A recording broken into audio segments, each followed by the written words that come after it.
ఇప్పుడు అందులో లేరు కదా, యా బీఆర్ఎస్లో లేరు, వారు వేరే వ్యవహారం పెట్టినారు. మరి ఆ ప్రస్తావన ఎందుకు తెచ్చారు ఒకటి. రెండోది, మీరు అధికారంలోకి వస్తామనే కదా, అంటే ఆ రోజైతే మరి అందరూ సీఎం అన్నారు, అధికారంలోకి మీరు ఎందుకు రావాలి, మీ ప్రభుత్వం వస్తే ఏం చేస్తుందో కూడా చెప్పారు. కానీ అసలు ముఖ్యమంత్రి చెప్పిన చూస్తే ఎవరికీ ఛాన్స్ లేదు. విత్ ఏ నెంబర్ ముఖ్యమంత్రి అంత కాన్ఫిడెంట్గా చెప్తున్నారు. యా తెలంగాణ ప్రజలు ముఖ్యంగా ఆత్మగౌరవంతో కూడిన అభివృద్ధిని కోరుకుంటారు రిషి గారు, ఇది వాస్తవం. మాట తప్పినటువంటి బీఆర్ఎస్ని కానీ, తర్వాత మోసగించినటువంటి కాంగ్రెస్ పార్టీని కానీ ఇక పైన ప్రజలు నమ్మే పరిస్థితులు లేరు. బీజేపీ పైన అయితే విశ్వాసమే లేదు ఇక్కడ. కాబట్టి ఇక్కడ కొత్త శక్తికి, అందులో ఉద్యమ శక్తులకు అవకాశం ఉన్నది. కవితమ్మ గారి నేతృత్వంలో వస్తున్నటువంటి టీఆర్ఎస్ పార్టీకి, కొత్త తరానికి తప్పకుండా తెలంగాణలో బ్రహ్మాండమైనటువంటి అవకాశం ఉన్నదనేది ప్రజాదరణే మాకు కనపడతా ఉన్నది. రెండవది, ఇవాళ ఈ జాతకాలు చెప్పేటటువంటి ప్రయత్నం చేసినటువంటి ముఖ్యమంత్రి గారు, ఈ జాతకాలను ప్రజలు నమ్మరు. ప్రజలు ఆల్రెడీ వీళ్ళ జాతకాలు రాయడానికి సిద్ధంగా ఉన్నారు.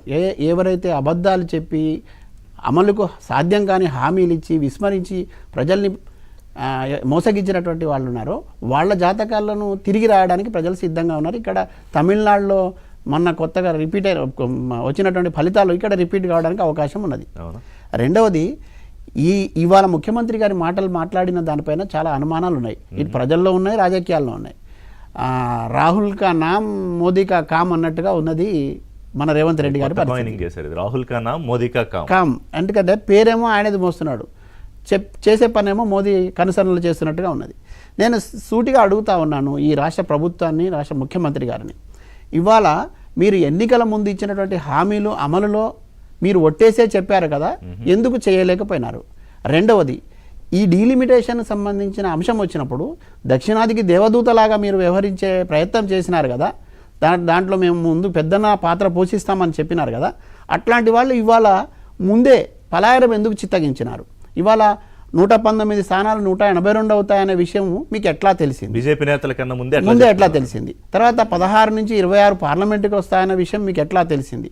తర్వాత మీరు ఇవాళ 117 గూఢాచారి 117 సినిమా చూసామని, అంటే గూఢాచార్యం ద్వారా తెలుసుకున్నారా, లేదంటే అంతర్గతంగా మీకు ఉన్నటువంటి ఒప్పందమా?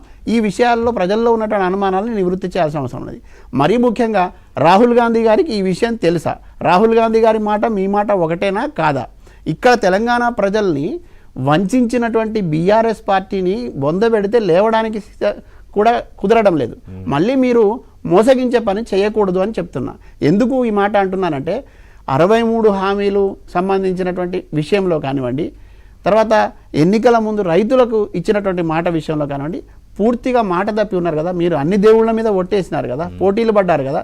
ఈ ఒట్టేసి ఒక మాట, ఒట్టేయకుండా ఒక మాట చేయనని చెప్తున్న హరీష్ రావు గారు ఎన్ని అవినీతి కార్యక్రమాలు చేశారు కాళేశ్వరం పేరుతో మీకు తెలుసు కదా. ఎందుకు ఒక్క కేసు కూడా పెట్టలేకపోయినారు? ఎందుకు ఆయన మీద చర్యలు తీసుకోలేకపోయినారు? ఇవాళ ఇక్కడ జరిగినటువంటి అవినీతి బట్టబయలు చేస్తున్నటువంటి కవితక్క మీద మీరు మాట్లాడుతున్నారు, కానీ అవినీతి పరుల మీద మీరు చర్యలు ఎందుకు తీసుకోలేకపోయినారు అనేది ఇక్కడ ప్రశ్న ఉత్పన్నమవుతా ఉన్నది. మరీ ముఖ్యంగా ఉద్యమకారుల ఉసురు పోసుకున్న ఏ రాజకీయ పార్టీ ఇక్కడ మనుగడ సాగించలేదు, ఇది స్పష్టం. బీఆర్ఎస్ పార్టీకి ఉద్యమకారుల ఉసురు తగిలే పోయింది. ఇవాళ కూడా ఉద్యమకారులకు సంబంధించిన అంశంలో నా పక్కనే కూర్చున్న మిత్రుడు మానవతిరాయ్ లాంటి వాళ్ళు గొప్పగా కొట్లాడినటువంటి మిత్రుల భవిష్యత్తు ఏమిటి? మీ పార్టీలో వాళ్ళ భవిష్యత్తు ఏమిటి అనేది నా ప్రశ్న. ఇది ఉద్యమకారుల వైపు నుంచి అడుగుతాను. రెండవది, ఇవాళ ఉద్యమకారులకు సంబంధించినటువంటి వేసిన కమిటీలో పారదర్శకత ఎక్కడ ఉన్నది అని కూడా అనుమానాలు ఉన్నాయి. ఏ ప్రాతిపదికన మీరు వారిని గుర్తించే ప్రయత్నం చేస్తున్నారు? అసలు కమిటీ వేయడానికి కారణం ఏమిటి? దాంట్లో ఉన్నటువంటి ప్రధానమైన ఉద్దేశం ఏమిటి? మీరు చేస్తున్న టైంపాస్ కార్యక్రమం ఏమిటి? ఇవన్నీ కూడా ప్రజలు గమనిస్తారు. నేను ఇవాళ చాలా స్పష్టంగా ఒక మాట అయితే చెప్పదలుచుకున్నా. రాహుల్తో ఉన్నారా, మోదీతో ఉన్నారా అంటే ఇవాళ డబుల్ ఇంజన్ సర్కార్ ఆల్రెడీ కాంగ్రెస్ పార్టీ ఇక్కడ నడుపుతున్నట్టుగా స్పష్టంగా కనబడతా ఉన్నది. ముందుగానే ఈ విషయం ఉన్నట్టుగా కనబడతా ఉన్నది. ఇది కాంగ్రెస్ పార్టీలో ఉన్నటువంటి నాయకత్వం కూడా ఆలోచన చేసుకోవాల్సిన అవసరం ఉన్నది. ఎస్, ఒకవేళ మీరు అధికారంలోకి వస్తామనే విశ్వాసం మీకు ఉన్నది చెప్పడంలో తప్పులేదు, కానీ ఆ విశ్వాసాన్ని ప్రజల నుంచి కల్పించాలి, కార్యకర్తలకు కల్పించాలి, నాయకులకు కల్పించాలంటే మీరు ఇప్పటివరకు 2.5 సంవత్సరాలుగా చేసినటువంటి పాలన కూడా దానికి ఒక గీటురాయిగా ఉండాలి. కానీ మీరు ఇచ్చిన మాట ఏది నెరవేర్చలేదే.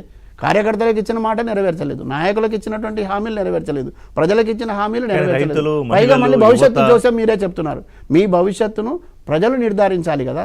తప్పకుండా కవితమ్మ నేతృత్వంలో ఉద్యమ శక్తులన్నీ కలిసి వచ్చే ఎన్నికల్లో తప్పకుండా ఈ తెలంగాణ రాష్ట్రంలో అధికారంలోకి రావడం ఖాయం. ఇక్కడ ఉన్నటువంటి ఉద్యమకారుల ఆకాంక్షలు నెరవేరుతాయి, అమరుల స్ఫూర్తిని కొనసాగించే పాలన కొనసాగుతుంది. 2029లో జమిలీ ఎన్నికలకు సంబంధించి చర్చలు జరుగుతున్నాయి. ఇందాక మానవరాయ్ గారు చెప్పినట్టు PP Chaudhary joint parliamentary committee chairman, ఆయన కేంద్ర మాజీ మంత్రి, ఆయన చెప్తున్నారు బహుశా ముఖ్యమంత్రిగా ఆయనకు సమాచారం ఉండుండొచ్చు. అంటే అందరు ముఖ్యమంత్రులకు కూడా ఉండాలి కదా. course. ఈ రాష్ట్రంలో కొంతమంది ప్రత్యేకత బయటికి రేవంత్ రెడ్డి గారు ఒక ప్రత్యేకత ఎందుకు సంతరించుకున్నారని కూడా ఇక్కడ అర్థమవుతుంది. ముఖ్యమంత్రి మాట్లాడతారు, తప్పులేదు. కానీ కాంగ్రెస్ పార్టీలో ఉంటూ కాంగ్రెస్ పార్టీ విధానాలకు సంబంధించి కట్టుబడి ఉండాల్సినటువంటి వాడు బీజేపీ విధానాలను, బీజేపీకి సంబంధించిన ప్రధానమంత్రితో సాన్నిహిత్యం నెరుపుతూ ఈ రాష్ట్రానికి ప్రయోజనం చేకూర్చవచ్చు కదా. ఇదే మీకు ఉన్నటువంటి ఇన్ని విషయాలు మీకు తెలిసినాయి. నేను అడుగుతా ఉన్నా ఇంత గోప్యంగా ఉంచాల్సిన అంశాన్ని ముందే పసిగట్టగలిగిన మీరు బీసీ బిల్లు విషయంలో ఎందుకు మోదీ గారి దగ్గర నుంచి తెచ్చుకోలేకపోయినారు, ఆమోదింపలేకపోయినారు? మహిళా బిల్లు విషయంలో మీరెందుకు నిలబడి చేయలేకపోయినారు? ఈ రాష్ట్రానికి సంబంధించినటువంటి ప్రాజెక్టుల ప్రత్యేక హోదా విషయంలో మీరెందుకు ఇదే సాన్నిహిత్యంతో చేయలేకపోయినారు? అంటే మీకు పదవి, అధికారము, మీ ప్రయోజనాలు ముఖ్యం తప్ప ప్రజా ప్రయోజనాలు కానీ ఇక్కడ ఇచ్చినటువంటి హామీలు, వాగ్దానాలు కానీ ముఖ్యం కాదనేది స్పష్టంగా కనబడతా ఉన్నది కదా. మోదీ చేతిలో కీలుబొమ్మగా మారినాడు రేవంత్ రెడ్డి గారు అనేది నా మాట. ఇప్పుడు చాలా కొత్త ప్రశ్నలు లేవనెత్తారు ఇస్మాయిల్ గారు.